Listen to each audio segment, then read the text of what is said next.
Ladies and gentlemen, a man who needs no introduction.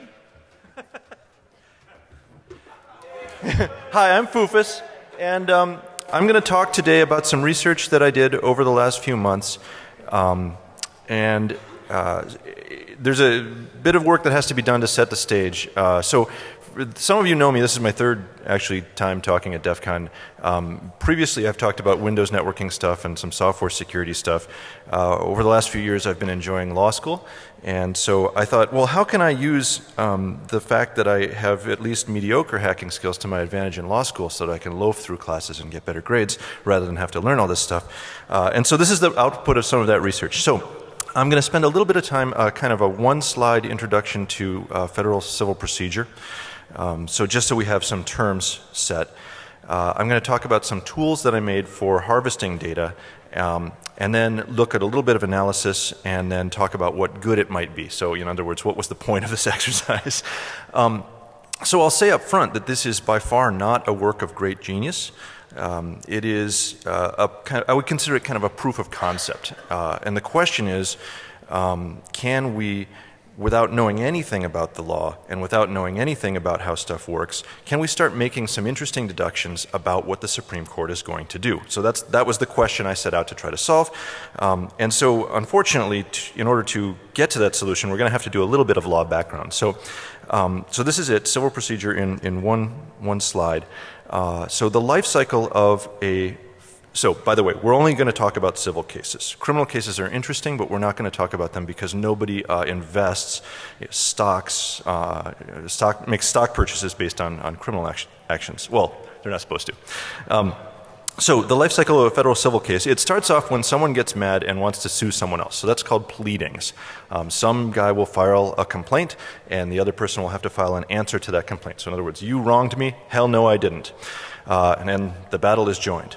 Then we begin a phase called discovery, which is designed to keep the case out of court. And you don't have to worry about all the little words there. That's mostly to keep me from losing my place. The vertical words are the interesting ones. So discovery, you'll see depositions, interrogatories, requests for admissions, stuff like that. Basically, this is the parties are going to exchange information so that each can size up what the other's case looks like.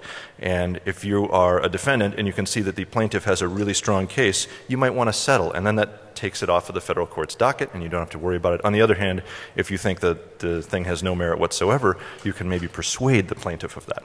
So, okay, we've done discovery. Next, we're going to do some motions, trying to get evidence either included or excluded, trying to get, if we can manage it, summary judgment, which is basically, okay, yeah, everything the plaintiff says is true, but it doesn't really amount to a hill of beans. So what? Get it out of here. Dismiss this suit.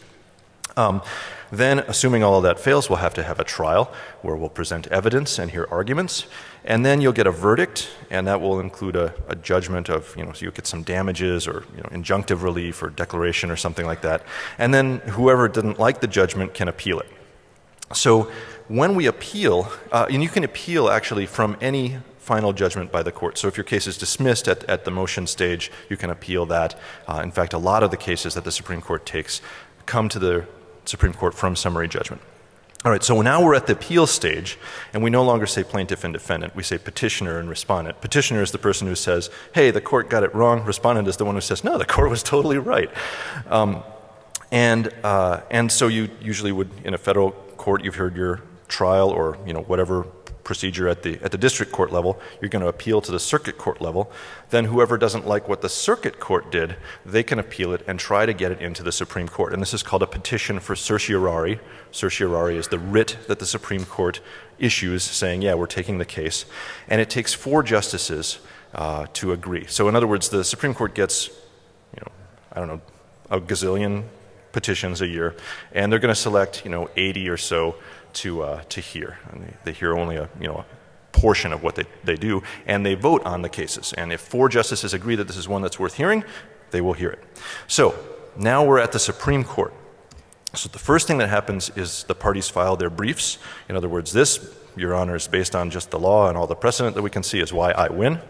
After the briefs are filed, they'll be read by the justices' law clerks and then by the justices, presumably, and then we'll have oral argument. And then the justices will deliberate, and then we'll get a result, which is somebody wins or somebody loses, or maybe it's totally ambiguous who won or lost, or maybe they just decide not to decide. Those are all kind of conceivable outcomes. And what I'm interested in is the time between oral argument and the time when a decision gets rendered, because that's a point at which, after which, nothing new is going to be added to the case. All of the arguments have been made, all of whatever is going to be considered has been entered into the record, and nothing is going to change between then and the time when a decision is rendered. So, okay, we have this window of time when the case is kind of in suspended animation, and it's possible that it's even been decided. In fact, the Wisconsin Supreme Court, right after they hear oral arguments, they go and sit in the room and they vote, and the case is decided right there. The world doesn't hear about that for a couple months probably, because somebody has to write a well-reasoned opinion and explain why this happens. But the case is decided right then and there. So we have this time when the case might be decided. Maybe it's not, maybe it is. We don't really know what the Supreme Court does. They're pretty secretive about that. But we know, the one thing we know is there will be no more input. Whatever stuff they're going to consider, it's in there. And we just have this time when we're in limbo, not knowing what happens in the case. And that's what I wanted to see if we could do something about. So there are a couple of resources that are available to us. And the best and my favorite is a website called oye.org. Oye is what the bailiff cries out when summoning people to come and listen to the Supreme Court oral arguments. And you can get complete information about the Supreme Court docket since we've had a Supreme Court. So from day one all the way up, you can read about all of the different cases, who were the justices, who were the advocates, a little summary of them. But what's also fascinating is you can listen to oral argument there. You can go, and there's a little flash applet, which I'm sure is totally secure, and then you can listen to the oral argument. It actually has a little kind of comic book style. I'll show it to you on the next slide. We can look at the pictures of the justices. Whoever's speaking, their picture will light up, and you can see the text of what they're saying. And so you can experience as though you were there at 1 First Street. So that's one resource. The other thing is we already have several ways of predicting case outcomes. One is the scholarly way, right? We're going to study the questions that the court is being asked to answer. We're going to research the policy issues that underlie those questions. We're going to understand the ideologies of the justices who will be voting on this, and we're going to make a prediction based on that. So this is like sort of mainstream theory of predicting what the court is going to do. This is what, Dahlia Lithwick or whoever is on NPR these days is doing. Next you have, there's this really funny thing called the Fantasy SCOTUS project, where it's sort of like fantasy baseball. It's trying to harness the collective wisdom of legal pundits around. You can enter and sort of bet on outcomes, and it turns out that Fantasy SCOTUS is not a bad predictor. They do a decent job. And then there are some people who have tried to do sort of algorithmic looks at this and make other complex systems for predicting what the outcome of a case will be. And I say, the hell with all that. What can we do with absolutely no knowledge whatsoever and completely unprofessional tools? So this is what the oye.org little let's listen to an oral argument thing looks like. So you can see that Justice Sotomayor is speaking right now, and it's kind of has a little cursor that follows along. And this is, by the way, the suit here is Ashcroft versus Al-Kid, the suit where it was announced by the court that the federal government can detain you under the material witness statute, even if it's totally a sham. So, it's not a great case as far as I'm concerned. Anyway, this is what's called the expanded view, which means you can see the pictures of the people who are speaking, and you can see the text. And so I thought, well, that's pretty interesting. You can see the text. Somehow that text is coming to my browser. And we'll have to research how that's happening. So my plan was, let's go ahead and grab all of the docket information. By docket information, I mean what's the list of cases, and who were the justices participating in them, and when were they heard. So we're going to grab all of that. And then we're going to grab the information about the individual cases. How did each justice vote? Did they write a decision in the case? In other words, the majority opinion of the court, or a dissent, or a concurrence? Did they write something that expressed an opinion? But then it turns out, if you watch what that Flash applet is doing through a proxy, it's really just pulls down an XML transcript of the oral argument, which is nicely annotated and well suited to parsing by Perl. So you can grab the oral argument transcript as well. And that's kind of fun. So I built 2 tools for doing those, and these are on your DEFCON DVD, I believe. I submitted them anyway. I haven't actually looked at the DVD, but they should be on there in case you want to try this at home. Get docket and case brief. And these they're basically just information harvesting tools. They'll pull this stuff down for you. So what we're going to do with that is parse it and sort it. So what I did was, for each case, I recorded the disposition and who were the advocates, and sort of the facts that I could get out of there that were easy facts. And then I also, for each justice, I made a file that contained the cases that they've heard, the cases that they voted with the majority, the cases that they voted with the minority, cases where they've written an opinion, et cetera, et cetera. And so that was all good fun. And so I just said, well, screw it, let's just get all of it. Let's get all of the complete record for every justice who's currently on the Supreme Court. It turns out that's about 250 megs of data, which is not that much these days. And I thought, well, let's just count the questions that they ask at oral argument. So at oral argument, what happens is you stand up and you say, may it please the court, and you start into your argument, and about 30 seconds in, the justices start peppering you with questions, and you never really get to say what you came to say, but you can see in the transcript who's asking what questions. And I thought maybe we can spot some patterns that correlate between who's asking questions and how they're going to vote. All right, well, there's some problems. The first is, what's a question? Maybe a justice says something like, excuse me, you're standing on my foot, or, I don't know what they say, something like that. And I just decided, for the purposes of this analysis, anytime a justice speaks to the extent that they're recorded in the transcript, a line there saying who was speaking, and there's some words, that's a question. Any utterance, really. The second question is, what is the outcome of a case? Oftentimes, there will be several questions presented to the court. They'll rule for the petitioner on some and for the respondent on others, and so it's pretty ambiguous who won. That's a tricky thing to determine, and so I decided, for the purposes of this sort of proof of concept analysis, I was just going to take whatever OIA.org said was the winner. I declare that's the winner too, and they're probably right most of the time anyway. The third thing is some data normalization issues. So we saw that screenshot with Justice Sotomayor. She sometimes appears in the XML as Sonia underbar Sotomayor, sometimes as Justice underbar Sotomayor, sometimes as Justice underbar Sonia underbar Sotomayor. And there are other tricks like that in there. So I had to do a little bit of just fudging with the data to get it so that I was really counting correctly. And then there's something horribly wrong with the year 2008 up on OIA.org. I don't know what happened. They must have had like sleepy interns or something like that. But it's the data is horribly mangled for that. And I actually couldn't get much useful out of that year.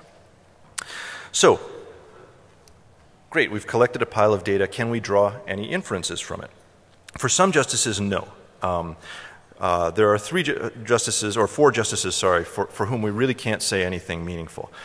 First, Justice Thomas has not spoken at oral argument for about 6 years, or over 5 years anyway, and so this makes analysis of his questions fruitless.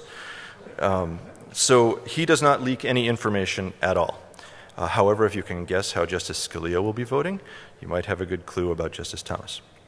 The one that you'd really wish would leak some information is Justice Kennedy. He's generally considered the swing vote on divisive issues, and he exhibits no obvious patterns. So that's very frustrating. It would be great if we could have spotted something there, because we could really make some headway. But he's, as near as I can tell, a completely random questioner, just popping in out of nowhere with no obvious agenda, and you can't tell what he's going to do. And then we have Kagan and Sotomayor, who have not been on the court long enough to establish much of a record, so they might be leaking information. We don't have enough of an actuarial tale to actually say yet, but there's some hope. In other words, they deviate radically from the average of the court, at least in this short sample range, so maybe they will be doing something interesting down the road. Okay, so we did that. And we can say that for these four, not much can be said. But for five, the remaining five, they exhibit what I would call antagonistic questioning. So in other words, if you count up the questions that they ask, whatever side they're going to vote for, that's the side they're going to ask fewer questions of. And this is generally true. And it sort of makes sense, right? If someone stands up in front of you and is espousing a position that you disagree with, you might tend to kind of get into it with them. And if somebody's just saying stuff you totally agree with, you might kind of let them off the hook and not bother them so much. So here they are in order of strength of correlation. Justice Scalia is, sort of pegging the meter over at, if he doesn't agree with you, he's just going to be on your case at oral argument. And then all the way to at the other end of the spectrum, Justice Roberts is, raising the needle somewhat, but isn't a strongly predictive questioner. So the next question is, okay, so who could use this? Who might this be good for? Well, the first answer is law school nerds who are trying to write papers for their Supreme Court seminar class. And pundits maybe. This might be, I don't think this is any substitute for actually, knowing stuff. But when you're totally on the fence about what's going on, this might be an interesting thing to supplement with. So that's one thing one community who could use it. But also litigants who are in suspense after their oral arguments take place. Some of these people own companies who have been sued, and they might like to insulate themselves from the upcoming ruling, and if they could know or have some hint about what it is, they could take a position that might help them a little bit. Also, can we think of any cities where you could make a bet on the outcome of an upcoming important event? So you could just, literally wager money on it, see what the over-under is on the upcoming case docket. And this is where I'm really headed, is actual investors. So suppose you had prior knowledge that the Walmart class action suit would not be allowed to go forward. So Walmart stock is maybe going to take a bump rather than a hit when that's announced. Or maybe the suit to strike down the California law barring the direct marketing of violent video games to minors. If you knew what the outcome of that was going to be, you might be able to make some fairly strategic investments because these involve large publicly traded companies. And that's sort of the inspirational thing about them. This isn't a foolproof method by a long shot. This is really only the most superficial kind of analysis that we could be doing. And everyone that I tell about this will hit me with like a bunch of other things. Hey, have you thought about doing this or that thing? And the answer is, well, I thought about it maybe a little. I didn't have time. This is very interesting. But a couple of points, even before thinking about doing more sophisticated analysis, even at this level, the court just tends to rule in favor of petitioners. It's about a 55-45 split there. And that kind of stands to reason too, because why would you grant certiorari to someone who's petitioning you? Why would you agree to hear the case of someone who you didn't think had a point? So if the Supreme Court's going to take a case, they probably think there's at least some merit to it. The other thing that's interesting is there are very strong groupings of outcomes. The court favors certain split patterns. So in criminal cases, you see a huge number of unanimous decisions. And you still, even in civil cases, will see 9-0 or 8-0 a lot of the time. And then the other sort of biggie is 5-4. You see a lot of those splits nowadays. But the biggest challenge for us as people who would like to get rich off of this technique is the fact that we don't know in advance when a decision is going to be released. So we know when oral arguments are held, and we know that the decision will come sometime after that, but we can't say with any kind of precision when that's going to be. And that is frustrating because if you want to buy a stock option, the load that you pay on that option is tied directly to the duration of the option. So in other words, if you could predict it in a narrow time window, you could do a lot better on your option. You'd spend a lot less on the option itself. So